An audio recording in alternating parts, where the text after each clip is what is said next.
Hi, welcome back to the Calm and Connected podcast. I'm your host, Janine Halloran, and today I want to talk about books that help kids with worry. So if you're listening to this podcast, you may know a worried child. You may have a worried kid in your class. You may have a worried kid in your home. You may see a worried kid in your therapy office. And so I wanted to just share 4 of my go-to books for kids who are dealing with worries. These are 4 books that I've had in my collection for quite some time, and people ask me, what books would you recommend for a kid who's worrying? I would start with these ones.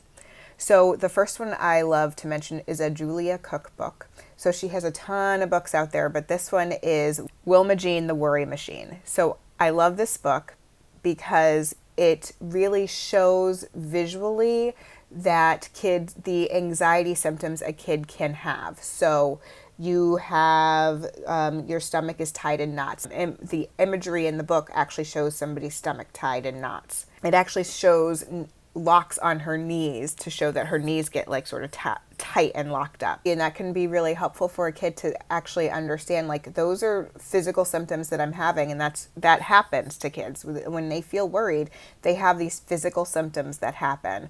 And there's also a workbook that you can get along with it, but it's just a great way to open a discussion of the worries that a kid might have and what physical manifestations they have for themselves. So it's a great way to start the conversation. How does your body feel when you get worried? Because it's so important for kids to be able to recognize what they are feeling so that they can do something about it. Another book I love is David and the Worry Beast, and that's by Anne-Marie Guanchi. And I like the imagery used in this book because anxiety is a monster and it gets bigger and bigger and bigger the more he pays attention to it. The beast gets bigger and bigger, but then he starts to control his thoughts and the beast gets smaller and shrinks down. So it's a great way for kids to understand that they have power to be able to control how much they allow the anxiety to come in. This is not to say that it's easy to manage, because anxiety isn't easy, worry isn't easy, but there are things you can do, and it gives kids the permission to recognize, yes, there is something I can do. I can think differently about this, and I can try to start controlling my worries instead of letting them control me. I love it also because there's a great resource section in the back for parents and for kids. When My Worries Get Too Big by Carrie Dunburn is another book that I love, and I love that it uses the 5-point scale. So recently I started having a free 5-point scale and 3-point scale at the store at copingskillsforkids.com, and so this is something that you might be able to use with that, to be able to help kids recognize the gradations of how anxious they are feeling and things that they can do when they feel those different levels of anxiety. When your body is at a 1 with worry versus your body is at a 5 with worry, what do you do differently? And what can you do to intervene to help yourself feel a little bit better? And finally, the book that I use the most with kids when I'm dealing with worried or anxious kids is What to Do When You Worry Too Much by Dawn Huebner. This book is fantastic. I love the imagery in it because it talks about when you pay attention to your worries, they grow like tomato plants, and you're feeding the worry when you're thinking about it all the time. So what are some things you can do? The book is great because there are several different pages that you can use. It's almost like a workbook.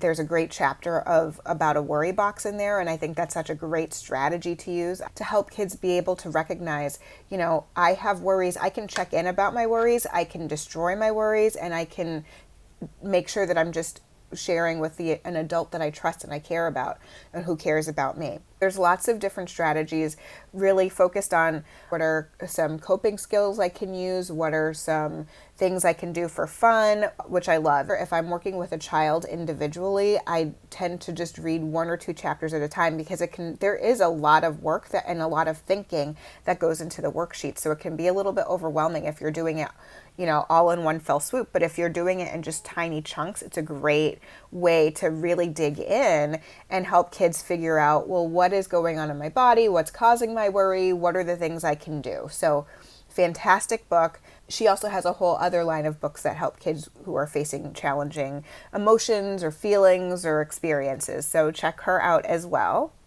And then there's always the Coping Skills for Kids workbook as well. So if you're really having a kid who's struggling with figuring out what coping skills work for them in the moment, or figuring out what they can do when they're feeling worried, the Coping Skills for Kids workbook is another option as well. So feel free to check that out over at copingskillsforkids.com.